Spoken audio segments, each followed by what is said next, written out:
Et la différence vont être qu'en fait, dans l'onglet Travail, lorsqu'on va solliciter le modèle, il va utiliser les données internes de l'entreprise. Donc, si vous utilisez la solution OneDrive pour votre cloud ou alors vos mails, Teams pour vos réunions, Copilot va venir chercher dans tous ces documents internes pour pouvoir vous faire une réponse.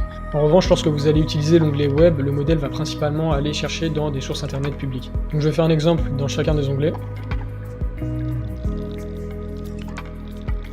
Et dans l'onglet Travail, ça peut par exemple être intéressant de lui demander de retrouver le fichier d'un compte rendu de réunion de la semaine dernière, parce que du coup, il va venir chercher dans nos documents internes.